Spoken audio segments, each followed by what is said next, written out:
Ladies and gentlemen, please welcome the Hearthstone Mission Design Team.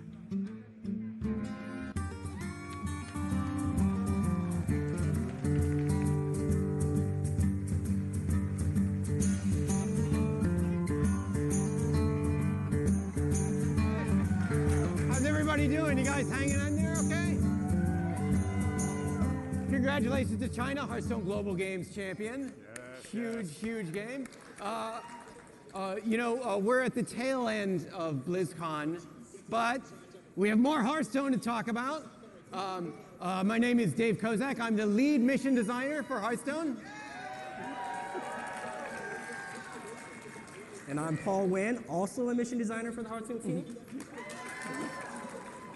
And I'm Giovanni Scarpati, also a mission designer on the Hearthstone team. And if we could have the house turn down the audio from the other stream, it's playing on stage. Yeah, thank you so much. We've assembled like 3/4 of the mission design team on stage here today because we are going to talk about the past, present, and future of Hearthstone single-player content. So we're going to be talking about what's coming for Rastakon's Rumble. But before that, let's talk about how we got there. Let's open up the Wayback Machine. Who here played like some of the original Hearthstone adventures like Curse of Naxxramas? Oh, wow. Yes, you guys have been there since the beginning.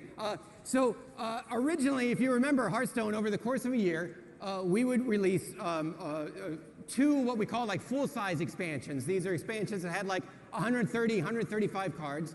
And then in between them, we would release what we called an adventure, which was like 70 or 75 cards. And you would unlock these cards through single-player content. We did this for a few years. We learned a lot from those original adventures. So let's break it down. Yeah, so some of the things that we wanted to keep in mind when we were moving forward with the missions team that the adventures did really well is that they took the story and characters that we developed and really polished them up and let us go more into depth on what they were and what they could be. Another thing they hit on really well was they made the players connected to the cards, right? So you would get to play with these cards, play against these cards, and actually earn them to have in your collection. And we thought that was really cool. Like whenever you would go and beat the big bad final boss of a wing, there was this super satisfying moment of like beating them and then actually getting the card in your collection and being able to play it later. And we thought that was super cool. Yeah, but there were some things that didn't work so well for us, right? The adventure cards only had about 45 so cards, and when you actually divide that up against the 9 classes, there really wasn't that many cards for the classes to really play differently and to really change the meta how we wanted it to change. And these cards were also locked behind beating the bosses. That meant that everyone needed to be able to beat these bosses to get access to these cards, so we couldn't make it too difficult or too complex. Whether you were a veteran player with a huge collection of cards or a brand new player with no cards at all, we still wanted you to be able to beat these bosses. These bosses didn't also lend itself to be so replayable.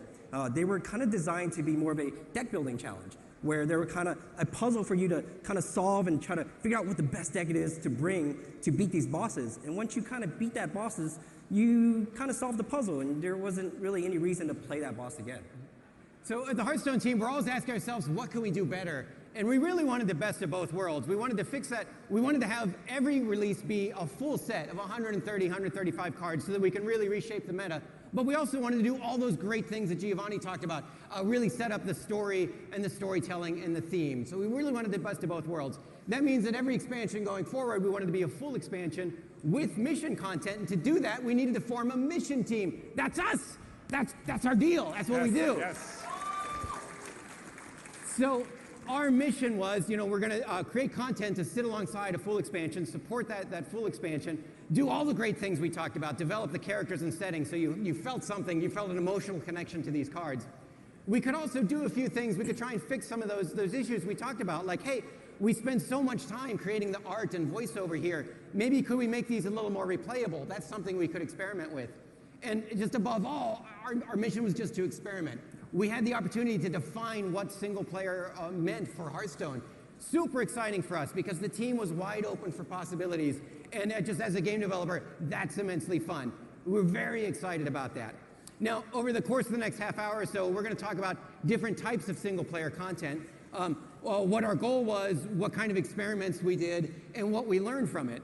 So first we want to talk about what we call linear battles, and this is how the classic Hearthstone adventures worked.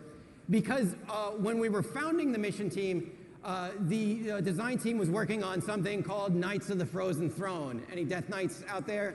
Death Knights? Yeah, don't make me come down there. You know, we were just founding the mission team, but we didn't want to release Knights of the Frozen Throne without the opportunity to go face to face against the Lich King. That felt really important to us. So we decided to kind of, for our first one out of the gate, stick with a formula that we knew worked. We wanted to do linear battles. So Paul, what was our goal here? So our goals for Ice Crown, we definitely wanted, like kind of Dave mentioned before, you know, before in Hearthstone we would, you know, focus on the collectible set, maybe do 135 or so cards, and then maybe the next set we focus on the single player content and do something like the linear adventures. And we're like, you know, how cool would it be if we actually combine both sets together into one giant expansion and give that to our players? So we're like, okay, let's do that. Yeah. The other thing we wanted to do was to make sure that the single player was engaging and something that you looked forward to and that you played it because it was fun, right? We didn't want to force you to play it because there was cards locked behind it and you had to beat these bosses just to play with these cards. The other thing that we wanted to do was make the single player content feel more difficult. This is kind of a personal passion of mine. You know, when you're challenged and you struggle a bit and you finally overcome that challenge, you have this kind of this sense of triumph, and it really means something when you actually beat these bosses, right? We wanted the single player content to feel like a badge of honor. Yeah, absolutely. So then we started doing some experiments. One of the first things we had to try and figure out was figuring out the Lich King's voice. We knew from past experience, like with adventures like Naxxramas, that having sort of a key figurehead character really helped you associate good feelings with the expansion.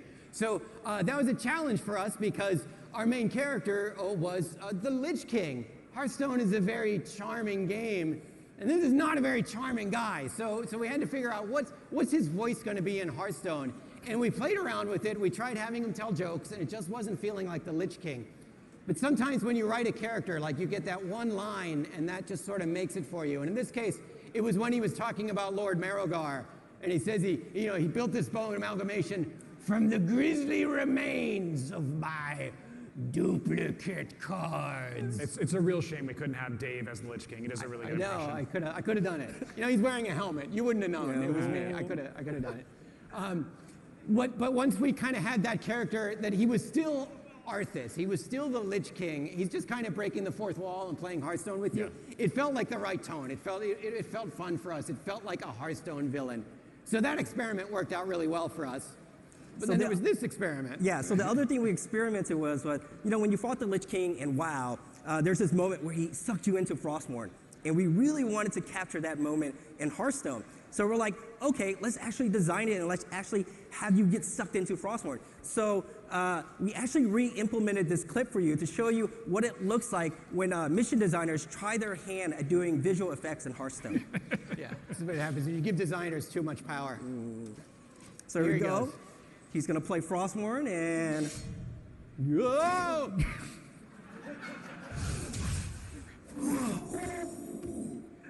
Yeah, so that's how it looked like when we first got our hands on it. You know, really shout outs to our amazing FX artists who actually gave us something, you know, super amazing for us to actually anchor the Frostmourne phase in and actually make this thing all work. Yeah, nobody knew what was happening. Everybody's like, hey, halfway through the fight, my client bugged out. I have no idea what's going on.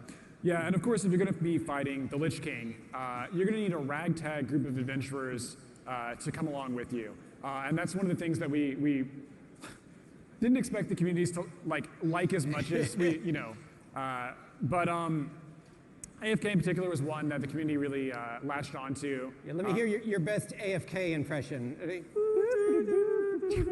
That was actually localized differently in every language. But the community latched onto her and really liked her, and so we brought her back as a cameo later on. She was a super awesome character. We really enjoyed her.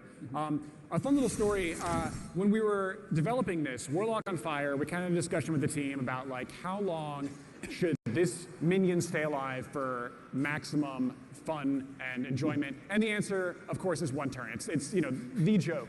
But that kind of means that the Hearthstone team commissioned a piece of art that appears in a fight for about 3 seconds, and it's gone. I guess that's Hearthstone's team commitment to a joke. Commitment to a joke.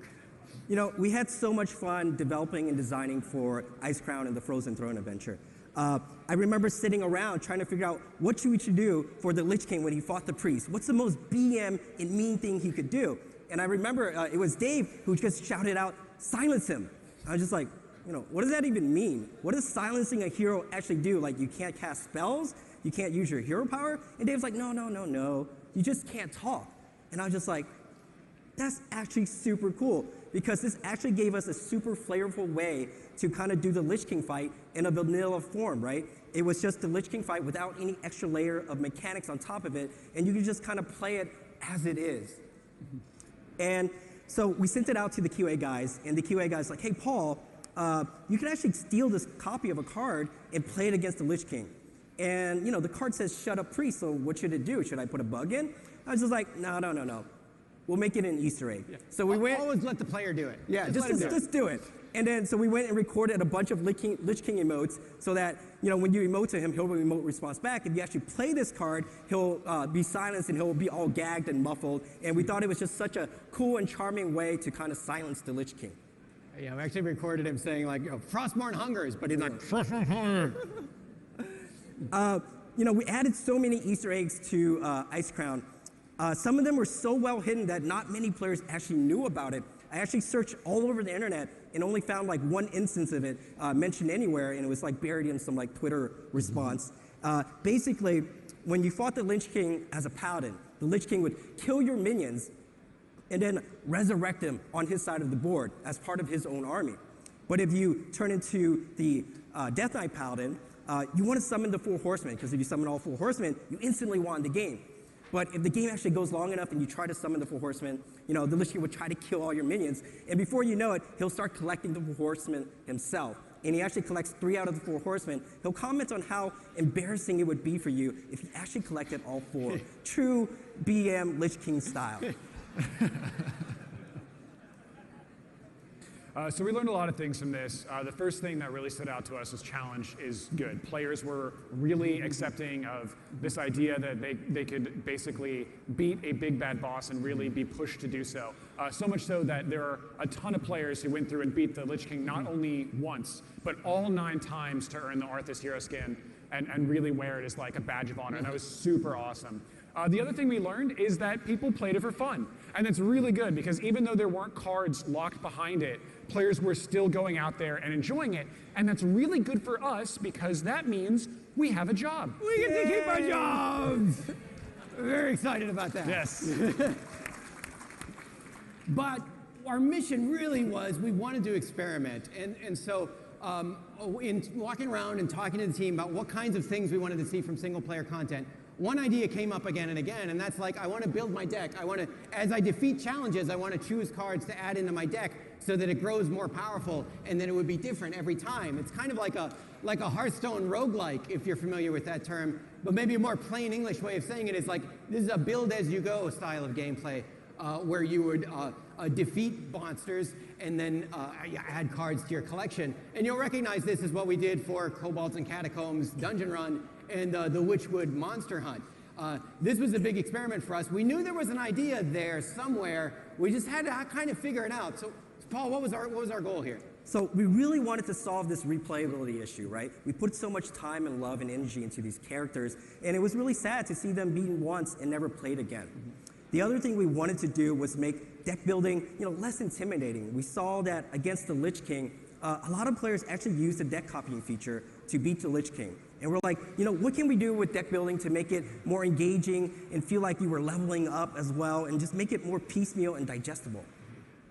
And, you know, the difficulty in Lich King felt really nice. And we're like, you know, what if we turned it up just a little bit more? Would it still be fun? Let's find out. So we have all these goals. So we do what the mission team loves to do every time we want to try to figure out what's fun. We build a prototype. And so this was actually the very first prototype of the dungeon runs. You could only play as mage, and basically it was just one long game. You would beat a boss, and then you would get, you know, these loot buckets that you pick, and then the boss would flip over a new boss with a new hero power. We clear off all the minions off the board, clear off all of your hands, and try to remember all the cards you play in that game and shuffle it back into your deck and then deal you 3 new cards and then you start your second fight. You actually didn't even get to mulligan because at that time I didn't know how to do a mulligan mid-game, so we had to do it without. And you know, it was really fun, but there were some weird bugs that happened with it. One of the weird bugs is the game tracks how many spells you cast in a game, and I didn't know how to reset that. So if you play 4 spells in the first fight, the second fight, if you drew Arcane Giant, even without casting any spells, it would cost 4 less. You know, Arcane Giant was getting stronger. And so you kept on casting more spells, and by the time you got to the last boss, you could play 0 mana 8/8s on turn 1 for free. And you know, that idea of a monster getting stronger and leveling up alongside of you was kind of the design seed for cards like the Loyal Sidekick and Shifting Hourglass, you know, cards that got stronger along with you as you beat bosses in the dungeon run.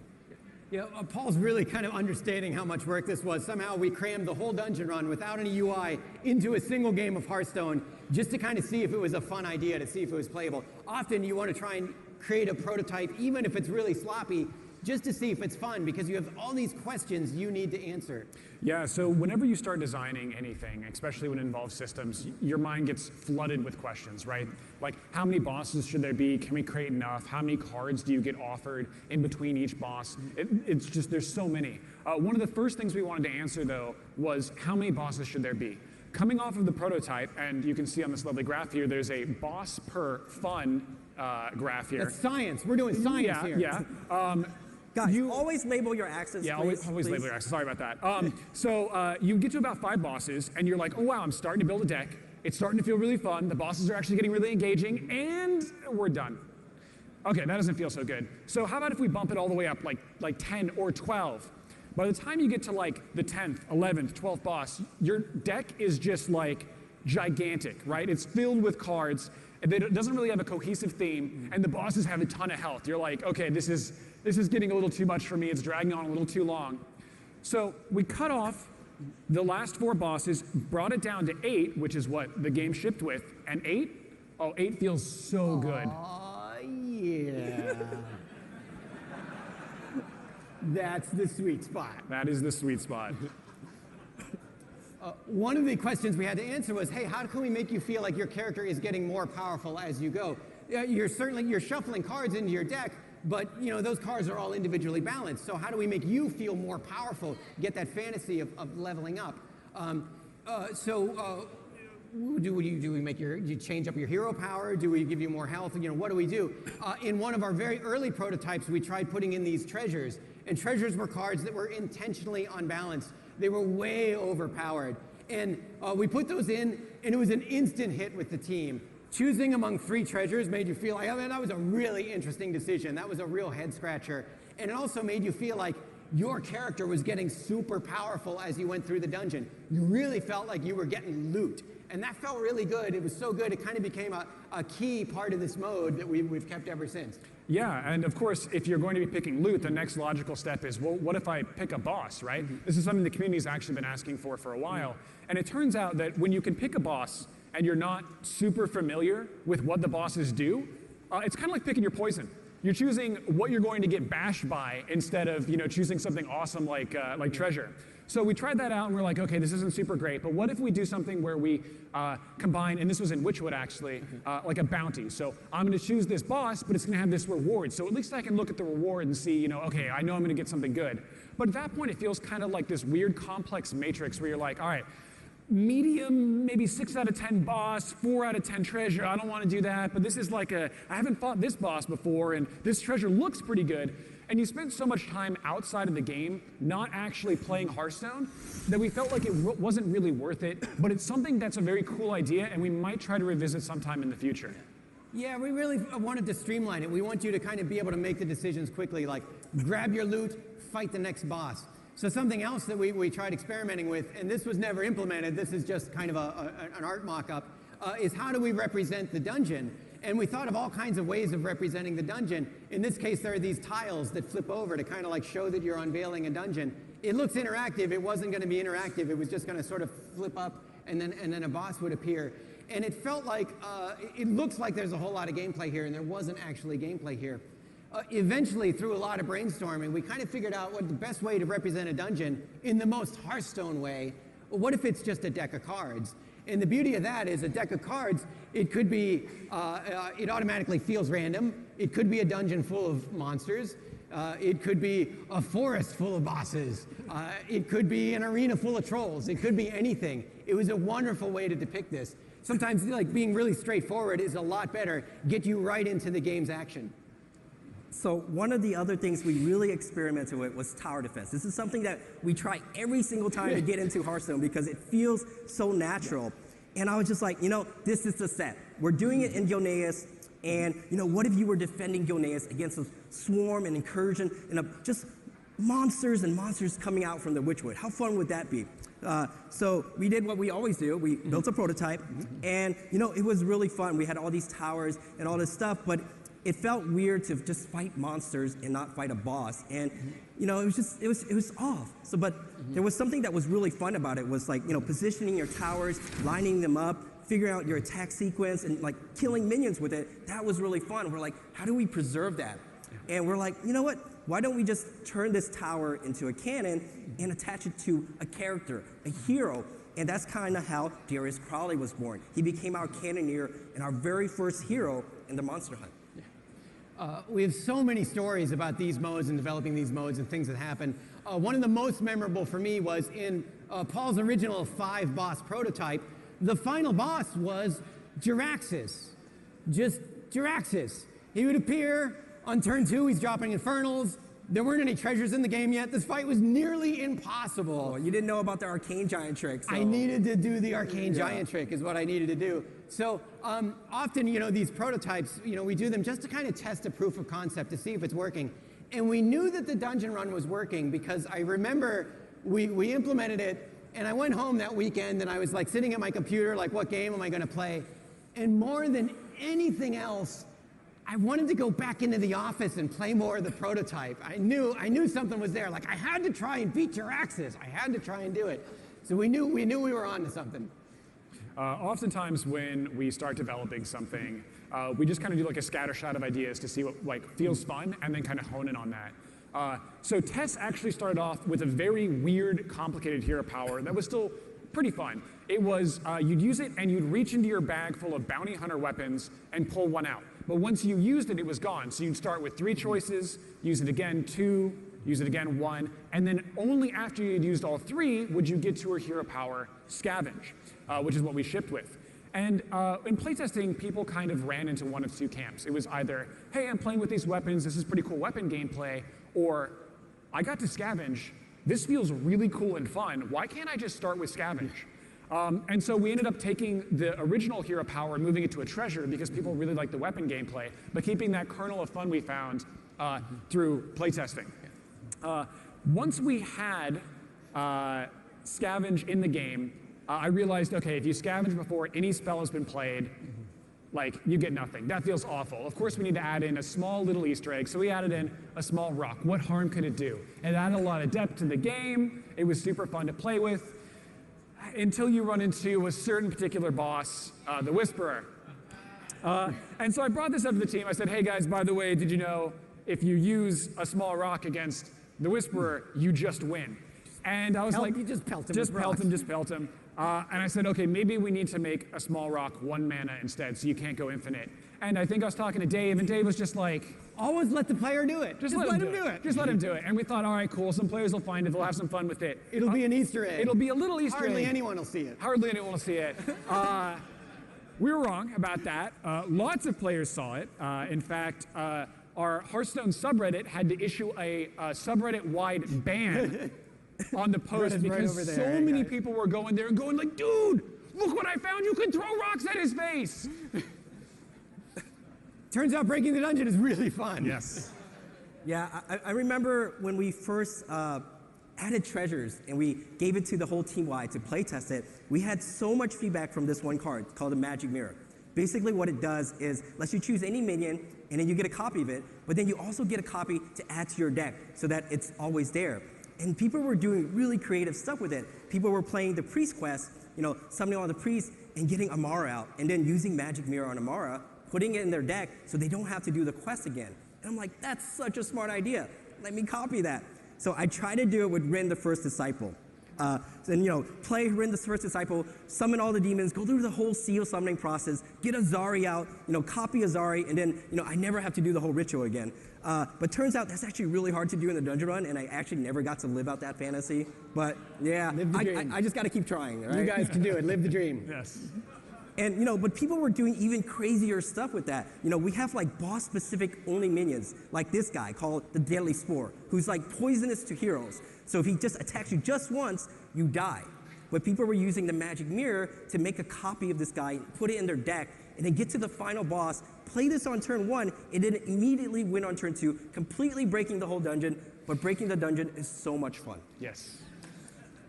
We learned a lot from implementing these two modes. I mean, one thing is, like, one of the cores of single-player content is making the player feel smart. Being overpowered is fun. Finding ways to break the dungeon or throw rocks at the boss's face, that's super fun. And so we really wanted to keep that. Straightforward is best. It's really nice to not have all these complex decisions, to just see the next boss, fight the next boss, beat the next boss, loot the next boss, and really, straightforward always works best for Hearthstone. We also learned that this kind of building as you go format is really replayable. It really helped with that issue, especially if it's difficult. We tried making it easier, but like my story with Jiraxis, when you have a really difficult challenge ahead of you, that's what's really fun. That really keeps you coming back. It gets you really invested in every victory. So these are the kinds of things we learned. But we had just done 2 build as you go formats back to back. And our job is to experiment. One of the goals on the Hearthstone team is to always kind of surprise and delight. And so we wanted to really do something different. And we wanted to implement something that we'd always wanted to do in Hearthstone. We wanted to do puzzles. And this was the time to do it because we were about to go into Dr. Boom's labs and we were about to do some crazy experiments. So the mission team, we decided to do some experiments on our own. Yeah, so we had a couple goals going into puzzles. The first one was definitely that we had just done 2 build-as-you-go style formats. We want to mix it up. We want players to, not expect it and do something cool for them instead. Also, if we were ever going to do puzzles, this was the set to do it. It was so on theme. It made you feel like a mad scientist. It was just right up the alley. And then, of course, we wanted to make sure that players of all types could get in and enjoy the mode. Whether you were new to Hearthstone or you were a veteran, there were a series of puzzles that were the right challenge level for you. So, fun story here. Puzzles actually started in Hearthstone about 2 years ago. It was originally designed as a tavern brawl of about 9 puzzles, and it was only lethal. But it was missing a lot of stuff that we actually ended up shipping with. Things like resetting your turn very quickly, having puzzle names, the UI that kind of goes with clearing off the board and not just kind of pushing minions off to the side. But something that did come out of the tavern brawl that was super useful to us was this thing called save data. It was our save tech. And it was actually what we used to create the dungeon run. We would save off information like your deck, what boss you were on, all this kind of information, which was super cool to us. Of course, dungeon runs eventually led to Witchwood, which is where we got Toki, and we introduced Toki as a way to quickly reset the turn, which is one of the key elements we needed to do puzzles. So puzzles, 2 years later, led to puzzles actually being released in Hearthstone. We had to get all the pieces in place before we could do it. Giant shout out to our engineering team for helping us with that save tech. So when we started off with puzzles, we had a lot of weird ideas. First thing I tried was the tower defense. Recurring theme in Hearthstone. We'll get there eventually, maybe. At some point tried tower defense. Someday we'll make it happen. Other things we tried. If you guys have played through Karazhan, you know there's a nether spite fight that has like laser beams that like shoot at minions. We were talking about using this tech to like bounce lasers off of minions and through portals to do a weird kind of puzzle there. Super weird. In the same vein, we had like, all right, well, maybe more electricity based. There are like certain like circuit minions that like transfer currents through them. And the deeper we got into that, the more we were like, we're just trying to jam some weird puzzle game into Hearthstone, right? Like we want this to feel like Hearthstone. You guys are Hearthstone players. It should be Hearthstone at its core. Yeah, one of the things that actually felt like normal Hearthstone was just having a lot of turns, right? That's just a normal thing. But as we were trying to figure out all the UI elements in the puzzles, one of the things that really occurred to us that, when you play Hearthstone and you run out of options, what's the thing you do? You press the insert button. It's very natural. And when you're doing puzzles, kind of the same thing happens. When you run out of moves or you know you're at a dead end, you just naturally click that end turn button. And it just felt so natural, and it was just like, I guess we have to give up the end turn button. And you know, a lot of the survivor puzzles were actually originally designed as multi-turn puzzles. But we're like, well, now we can't have multi-turns. What do we do? So actually, if you go back and play the survivor puzzles, you'll notice a lot of cards in there kind of give your mana back, which is kind of our way to cheat yourself to give an extra turn, because that's what we were doing. Extra turn equals all your mana back. So you'll see a bunch of cards like Mana Battery and Turret Sentinel, which essentially fix that design problem for us. One of the weird modes that actually made it into the game was Mirror. And if you've played the puzzles, you know it's a very bizarre mode for Hearthstone that still feels like Hearthstone. The original idea was kind of similar. The idea was that there would be this security camera that was like scanning you. That was sort of the theme of it. So you'd load into a puzzle, and you'd see the solved board state. And then it would flip the board over to the other side, and you'd start the puzzle. And you'd have to figure out how to get to that end state from there. And you could press the hero power to kind of swap back and forth. And it is so hard to keep in mind like what the end is when you get to later puzzles like that. So we were like, all right, that's probably too much. Let's just try to prototype it really quickly with your side of the board and the opponent's side of the board.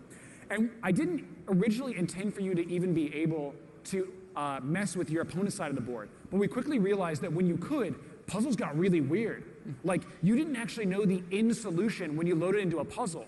And there was so much you could do with modifying your minions and your opponent's minions and all this crazy weird stuff. And it was super fun. And it felt Hearthstone. That was the most important thing. It was weird, but it felt Hearthstone. Yeah, really building around the core Hearthstone mechanics was the most important part of that.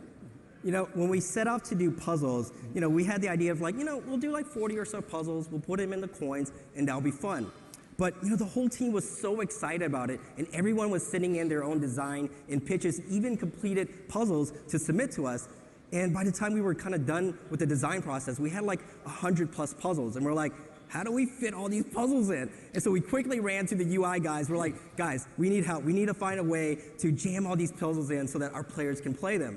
And so we worked really hard with them, and we iterate a lot over them. And we're like, you know what? Let's use the save tech that we developed and track the progress of each puzzle. Let's jam them all into one coin as a group. And that way, if you get stuck or you just want to take a break, you can just leave, and it will remember using the save tech where you were, and then you just come back and try the puzzle again. There were so many little things that we needed to make puzzles feel really good. And this is an example of collaboration across the whole team at Hearthstone, because we would involve our UI team, our gameplay programmers, our effects designers and artists to make all those little moments work that make puzzles work. Quickly reset your board state so you can go back and try lots of things. That cool little victory moment between a puzzle before the next puzzle starts. Showing the puzzle title, which often would kind of give you a hint as to what the puzzle was all about. All these little moments that felt so good were so important to making this really, really playable, and really the whole team came together, and that's what helped make this work for us. Yeah, a huge shout out to our UI team for not making you guys have to click through 124 different coins. That was the original idea. Yeah. So one of the things that came up very naturally during playtesting was that sometimes we would design puzzles and we wouldn't know how hard they were. So we would send it out to our final design guys and let them play test it. And usually what happens is that they'll get stuck on a puzzle, and then before you know it, in like 15 minutes, there's 4 or 5 designers crowded around one computer trying to solve a puzzle. And when some of the best Hearthstone players in the world are struggling with your puzzle, you're like, yeah, that's probably a Dr. Boom puzzle style difficulty. The other thing that Giovanni and I did that was kind of mischievous in a way is that, sometimes we have a really cool concept for a puzzle, and we'll add a bunch of elements to it. And we're like, this is so cool. And we would sit there, and we couldn't even solve it ourselves. We're like, okay. So we're like, you know what? We'll just send it to the final designers anyway. This looks solvable enough. And, 9 times out of 10, it was solvable, and it worked out fine. And so, they would spend an hour on it, and they would solve it. And then, I would come to it, it's like, oh, so, how was it? And they're like, oh, it was really, really hard. And I'm like, so, what was your solution to it? And I'm just like, and, they'll tell me, and I'll quickly run back to my desk, write it down, and just like, done. Yeah, if you guys keep up with Hearthstone esports, Chalky joined our team recently, and he's on Final Design. Basically, his first month, we were working on puzzles, and so I sent one over to him. I actually sent him over all the lethal puzzles, and he banged through them pretty quickly. He's really good at the game. But he got stuck on one of the final ones right before Dr. Boom, and I was like, oh, okay, this one's pretty good. It's pretty hard. And eventually, the whole final design team was like huddled behind him going, no, this is really hard. I don't think this is possible. I was like, no, trust me, guys, I saw this. I had forgotten that I had tweaked one number before I sent the puzzle out, and it was actually unsolvable. I'm super sorry about that, Shocky. 9 times out of 10. So we learned a lot from puzzle mode. Hearthstone single player feels best when you're really working with core Hearthstone mechanics. That's really, if we try and do other stuff, well, someday we'll do tower defense. Yeah. But if we try and get too crazy, it doesn't work as well. We found out that puzzles make a great teaching tool, and I think we might return to them someday for that reason. We didn't design them as multiplayer, obviously, but something interesting that came out of that was when we would see people gathered around a desk. If you haven't tried it yet, solving puzzles cooperatively with a friend, like just sit around a tablet together and go through a puzzle together, it's actually a really fun co-op experience. That's pretty cool. Now, we talked about replayability a lot during this panel. We didn't think puzzles would be very replayable because you solve them only once. Although, pro tip, if you guys go back like a month later and you don't remember the solutions, it's actually really fun again. You can try it. However, one thing we did discover was that there was a really high engagement. Like a lot of players spent a lot of time, many hours working their way through the puzzles. We had streamers stream the puzzles and people were commenting on it. People would create puzzle guides, and a shout out to everybody that created guides that also allowed you to have hints and not just see the solution. Yes. So the community really embraced those. That was really cool for us. We were really surprised at the reception, and that was very positive for us. So in some way or another, we're going to return to puzzles someday. I think that was a really good experiment for us. So we learned a lot so far, and now it's time to get to what's going on in Rostacon's Rumble. So what kinds of things have we learned that are going to inform what's going to happen in the Rumble? We know that being overpowered is super, super fun. So we want to be champions. We want to stick to core Hearthstone mechanics. We want to find a way to, whatever our gameplay is, we want to make sure that you're playing core Hearthstone. We know that building as you go is very replayable, especially if it's challenging. That really helps the replayability. I feel like there's something coming together here. A mode that we call the Rumble Run.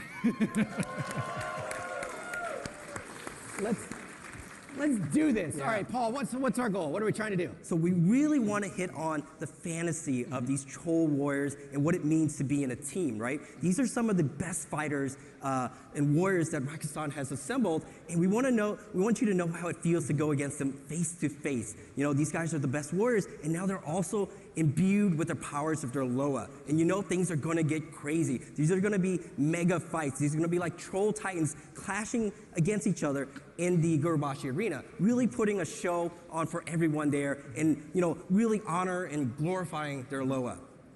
The other thing that we wanted to do was leverage existing UI. We wanted a system where players were already familiar with, because the combat was so much fun.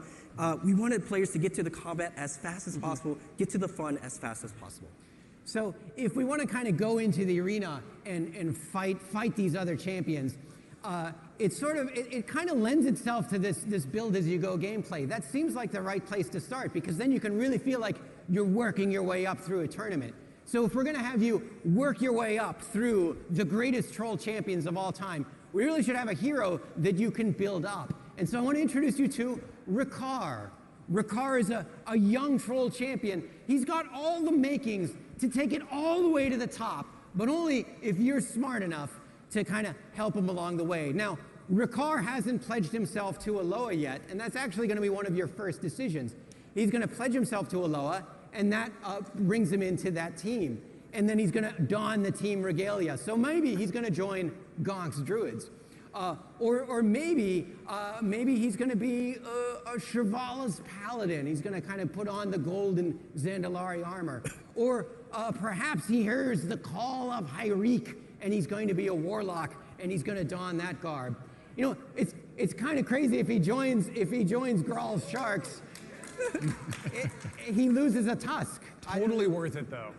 Yeah. Well, it's better than losing an eye, right? Yeah. It's a tough crowd. It's a tough crowd. You roll with that team. They're pretty hardcore. So that's Ricard. He's the champion that you're going to try and take all the way. Right, so here's the idea. You're going to start off as Ricard, and then one of the first things you're going to do is choose a shrine. Shrines are basically like dungeon run passives built for a specific class that have been supercharged and live on the battlefield. Of course, they can't actually fully die, and we'll show that off in a bit. So the first thing you do is you pick a shrine and align yourself with a team. Here we've got a couple of different shrines. The Shaman Shrine, tribute from the tides. It'll give you triple battle cry, for example. Triple battle cry, pretty powerful. Gonks, you can see here, is a little overpowered looking, perhaps. This idea that if you gain armor, you refresh your mana crystals. Your hero power, you gain armor with. So I mean, that's pretty good there naturally. Or play Ultimate Infestation. Draw 5, get all your mana back. You can really pop off with it. And Shivala's Vengeance, which is whenever you would take damage, or whenever you do take damage, you deal 5 damage to the opponent, which seems a little weird. It's like, how do I play around that? What do I do with that? Yeah. One of the most interesting treasures from the dungeon run, we thought, was the Cloak of Invisibility, because if you take the Cloak of Invisibility, it changes the whole way you play the game. And that's kind of what Shivala's Vengeance is doing here as well. It's going to change up your entire play style. All of a sudden, you want to take damage. You want to take damage to the face. You want to charge into battle face first, and you want to try and take as much damage as possible because you're going to dish out more than you take. It really changes the way that you play. Yeah, so we've got some gameplay here to show this off. You're playing as Ricard, and you've aligned yourself with the priests of Bwansamdi. The shrine you've got is Bwansamdi's Covenant, which will turn all healing you have into damage if it's against an enemy. So it's just kind of turn 1 here. We've got a Cavaldier Raider. We'll go ahead and just play that and pass. Looks like our opponent has the tribute from the tides we mentioned earlier, which is the triple battle cry. But it's turn 1. What could they do? What did he do? He's got 1 mana. He's got 1 mana. Oh, right. Witch's Apprentice. That's a lot of value there. And it kind of protects his shrine. That's actually a little annoying for us. I don't know what we're going to do here. Top deck Circle of Healing, always lucky. Turns it into a 0 mana Flame Strike for us that still heals our own stuff. It's really nice. But you can see that the opponent's shrine didn't actually die. It went dormant. And this is kind of the big idea behind it, is that these shrines are never fully out of the game. They revive after a couple of turns. So you've always got these big swings of powers coming in and out. Do I deal with my opponent's shrine right away, or can I hold off for a bit? Do I hold the cards in my hand that are going to combo well, or do I need to use them defensively to stay alive? It's actually a giant battle of power swings that feels really chaotic sometimes. Yeah, the shrines is really the core element of the gameplay here. It is that overpowered element, but it lives on the board. It's vulnerable. It can be taken out, and so you got to protect your shrine. You got to deal with your enemy shrine as well. And of course, we mentioned earlier that 8 was that sweet spot for dungeon runs, and it just turns out that when you align yourself with one of the teams, there are 8 teams left. So that worked out really well. So you're going to be battling your way through 8 other opponents. Of course, they're not going to be the same each time. Each class has 3 different unique shrines that all pursue sort of different power fantasies. So there's 27 different shrines that you can both play as and play against. There's a ton of combinations. Truth be told, we were going to cut this slide from the presentation, but then Emily made the cards dance, and we thought that was kind of cool, so we left it in. But there are 3 shrines per class. That means 27 different shrines, 27 different totally overpowered ways for these heroes to clash. Absolutely. Yeah, so like Dave mentioned, there's 20 different ways for you to feel overpowered. But one of the things we still wanted to do, we have the heroes, we have the troll warriors, and then we have the shrine and the Loas. So how do we, really play up the aspect of the team? And we really like the treasures in the old build as you go formats, the dungeon runs and monster hunt. We're like, okay, let's use these guys and make them as prize fighters. So each team will have their own exclusive selections of prize fighters. These are super overpowered minions that will kind of wear the team uniform and wear the team regalia and really show off the team colors and the team spirits. And so here are some of the paladins prize fighters that you can play with. Really want to kind of focus on Glory Seeker. This guy's pretty weird. He wants to be in the limelight, so he wants to be in the battle all the time. And so, whenever he takes damage, you have to take it for him. And so it's really weird. He doesn't die, and so you actually have to pick a lot of healing and a lot of lifesteal to kind of offset his downside. But if you remember, we talked about Shavala's Vengeance earlier, right? Shavala's Vengeance says whenever you take damage, you deal 5 damage to the opponent. And you can see how combining it with Glory Seeker, you start to get this crazy synergy combo going. And we actually have gameplay clip of, how you can use this synergy and how to be creative to really maximize the usage of your shrine to get yourself out from a tight spot. Yeah, our shaman here has 30 health. I don't know what we're going to do. All right, so we have Glory Seeker here that we mentioned, and Shavala's Vengeance. And we're going to, send Glory Seeker right in there, and we're going to take his damage for him, and do 5. And then we're going to put our face right in there, get our hands dirty, damage ourselves, deal 5. And then we're going to pray to the RNG Loa gods and actually hope that Malbamar hits us. Yes! 1's good. Glory Seeker, but that's okay because we take the damage for him as well. And then we're actually going to be a little creative here and actually draw fatigue damage on ourselves because fatigue damage is still damage.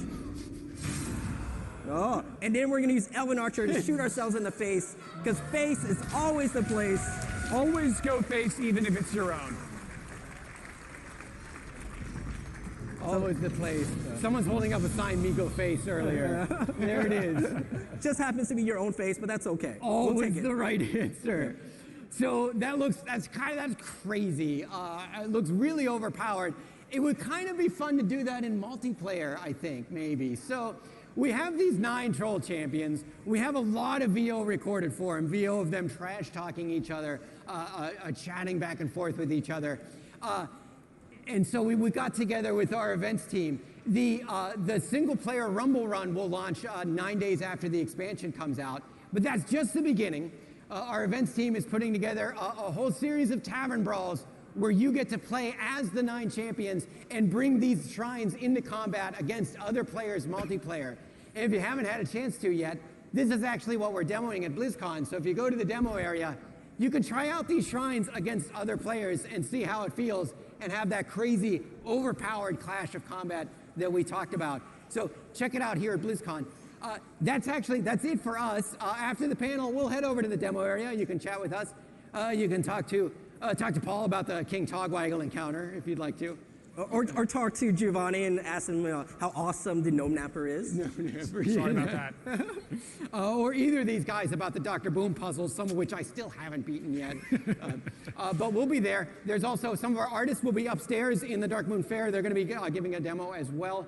So thank you very much. Enjoy the rest of BlizzCon. That's it from us. Thank you, BlizzCon.